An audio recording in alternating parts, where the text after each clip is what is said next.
అందరికీ నమస్తే. This is Sai Kumar. Welcome back to Shri Sai tutorial. ఈరోజు న్యూస్ పేపర్లలో వచ్చినటువంటి విద్యా ఉద్యోగానికి సంబంధించినటువంటి చాలా అంశాలు అయితే ఉన్నాయి. వాటన్నింటికి సంబంధించినటువంటి పూర్తి వివరాలను అయితే మనం క్లియర్గా తెలుసుకుందాం. తెలుసుకునే ముందు వీడియోని చూస్తున్నటువంటి ప్రతి ఒక్కరు కూడా తప్పకుండా లైక్ చేసేటువంటి ప్రయత్నం అయితే చేయండి. ఇలాంటి అప్డేట్స్ అన్ని మీరు రెగ్యులర్గా పొందాలి అనుకుంటే ఈ వీడియో క్రింద ఉన్నటువంటి సబ్స్క్రైబ్ బటన్ని క్లిక్ చేసుకొని పక్కనటువంటి ఆల్ నోటిఫికేషన్ బెల్ ఐకాన్ని క్లిక్ చేస్తే నేను చేసేటువంటి ప్రతి వీడియో కూడా మీకు నోటిఫికేషన్ రూపంలోకి అయితే వచ్చేస్తుంది. ఈరోజు మొదటి అప్డేట్లోకి వెళ్లే ముందు డిఎస్సి 2025కు ఉపయోగపడేటువంటి చాలా ముఖ్యమైనటువంటి కరెంట్ అఫైర్స్, టెట్ డిఎస్సికి సంబంధించినటువంటి లేటెస్ట్ అప్డేట్స్తో పాటు ఫ్రీ మెటీరియల్ అనేటువంటిది రెగ్యులర్గా మన గ్రూప్స్లో మీకు షేర్ చేయడం అయితే జరుగుతుంది. ఇంకా ఎవరైనా మన గ్రూప్స్లో జాయిన్ అవ్వని వాళ్ళు ఉంటే ఈ వీడియో కింద కామెంట్ సెక్షన్లో మన గ్రూప్స్ యొక్క లింక్స్ అనేటువంటి మీకు అందుబాటులో ఉంటే రీడ్ మోర్ పైన క్లిక్ చేసి అక్కడ నుంచి జాయిన్ చేసి ఫ్రీ సర్వీస్ని పొందే ప్రయత్నం అయితే చేయండి. మన యాప్ కూడా శ్రీ సాయి ట్యుటోరియల్లో కూడా టెట్ డిఎస్సికి సంబంధించిన previous question papers free material అనేటువంటిది ఫ్రీ మెటీరియల్ సెక్షన్లో మీకు అందుబాటులో ఉంది.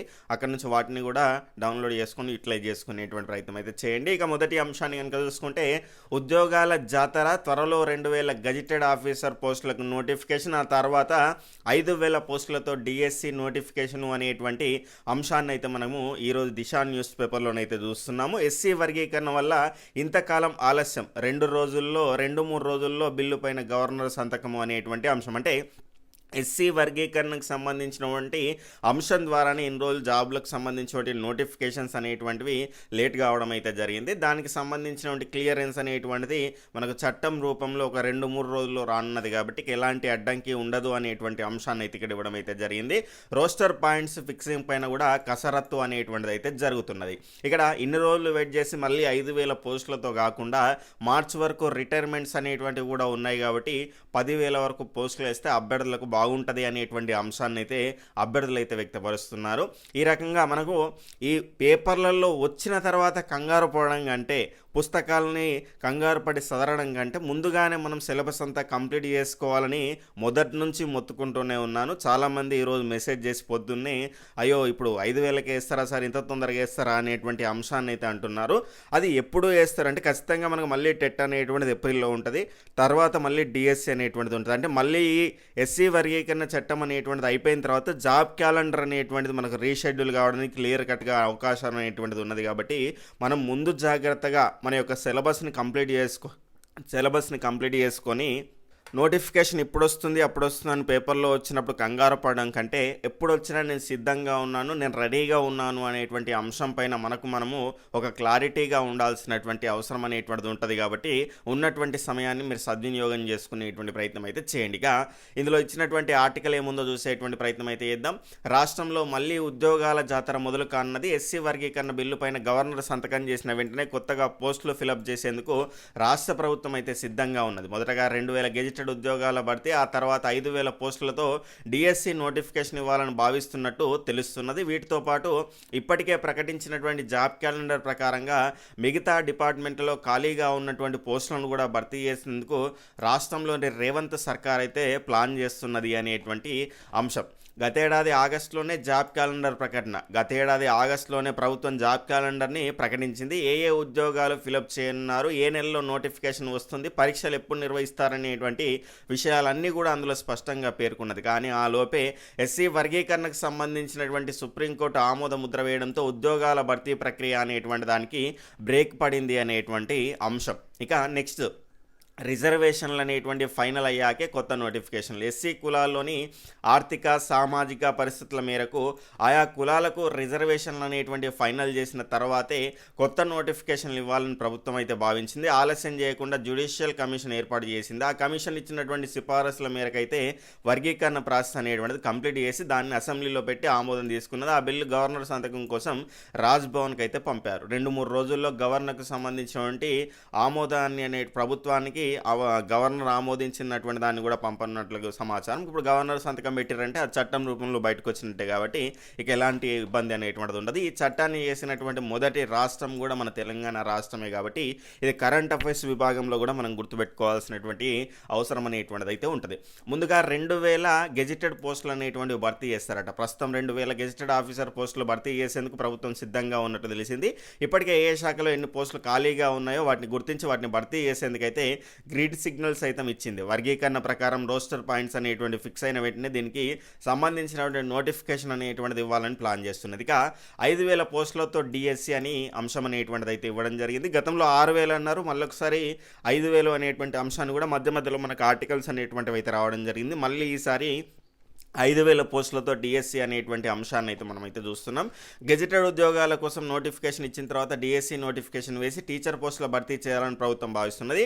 ఈ సంవత్సరం సుమారుగా 5,000 పోస్టులు ఖాళీగా ఉంటాయని ప్రభుత్వ వర్గాల అంచనా. జాబ్ క్యాలెండర్ ప్రకారంగా ఇప్పటికే టెట్ పరీక్ష నిర్వహించినటువంటి ప్రభుత్వం ఫిబ్రవరి 5న రిజల్ట్స్ అనేటువంటిది అయితే విడుదల చేయడం అయితే జరిగింది అనేటువంటి అంశం. కానీ మళ్ళీ ఇక్కడ మనకు షెడ్యూల్ ప్రకారంగా చూసుకుంటే ఏప్రిల్లో కూడా టెట్ అనేటువంటిది ఉంటుంది కాబట్టి టెట్ వేసిన తర్వాతనే ఈ డిఎస్సి అనేటువంటిది వేస్తుంది. ఆ రకంగా ప్రక్రియ అనేటువంటిది ముందుకెళ్ళడానికి మనకు అవకాశం అనేటువంటిది క్లియర్ కట్గా కనిపిస్తున్నది. ఏదేమైనప్పటికీ కూడా ఎస్జిటి వాళ్ళకైతే పెద్దగా డిఎస్సి దాని తర్వాత టెట్ రెండింటికి పెద్ద డిఫరెన్స్ ఏం లేదు, పిఐఈజీకే కరెంట్ అఫైర్స్ తప్ప. స్కూల్ అసిస్టెంట్ వాళ్ళకు సంబంధించి అయితే కొంత వేరియేషన్ అనేటువంటిది ఉంటుంది. కానీ ఇక్కడ ఖచ్చితంగా టెట్లో చదివినటువంటి అంశాలన్నీ కూడా మనకు డిఎస్సిలో ఉంటాయి కాబట్టి దాని గురించి మీరు కంగారు పడాల్సినటువంటి అవసరం అనేటువంటిది లేదు.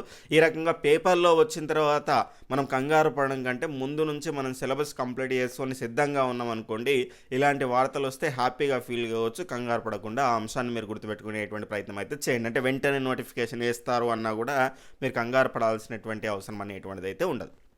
రోస్టర్ పాయింట్స్ ఫిక్స్ చేసి చేసే పనిలో అధికారులు అనేటువంటి అంశం. ఎస్సీ వర్గీకరణ బిల్లుకు గవర్నర్ ఆమోదించిన వెంటనే 3 గ్రూపులకు సంబంధించిన రోస్టర్ పాయింట్స్ అనేటువంటి ఫిక్స్ చేయాలి.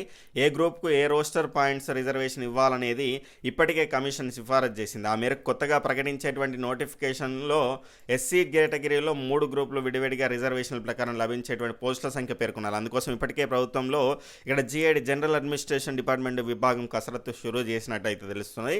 ఇక్కడ దీనికి సంబంధించి మళ్ళీ జాబ్ క్యాలెండర్ ప్రకారంగా ఉద్యోగాలకు సంబంధించిన ప్రక్రియ అనేటువంటి స్టార్ట్ అవ్వబోతుంది అనేటువంటి అంశాన్ని అయితే మనం ఇక్కడ చూస్తున్నాం. ఈరోజు న్యూస్ పేపర్లో వచ్చినటువంటి అంశం.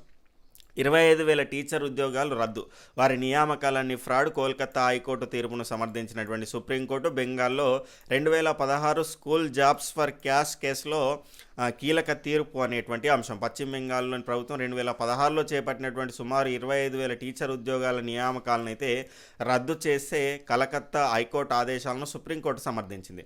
నియామక ప్రక్రియలో ఫ్రాడ్ జరిగిందని, వారి నియామకాలు చీటింగ్కు ఏమాత్రం తగ్గవని పేర్కొంది. అందుకే కలకత్తా హైకోర్టు నిర్ణయం జోక్యం చేసుకోదలుచుకోలేదని సుప్రీంకోర్టు, అంటే కలకత్తా హైకోర్టు అనేటువంటిది తీర్పు ఇచ్చింది. దానిలో ఇది తప్పు, మనం అట్లా కాదు చేయొద్దు అని సుప్రీంకోర్టుకి వెళ్తే సుప్రీంకోర్టు అనేటువంటిది హైకోర్టు తీర్పును సమర్థించింది.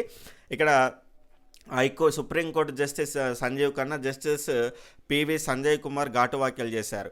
ఇక్కడ 25,000 టీచర్ ఉద్యోగాల నియామకాలు చెల్లవన్నటువంటి కలకత్తా హైకోర్టు నిర్ణయాన్ని అయితే సమర్థించినట్టు స్పష్టం చేశారు.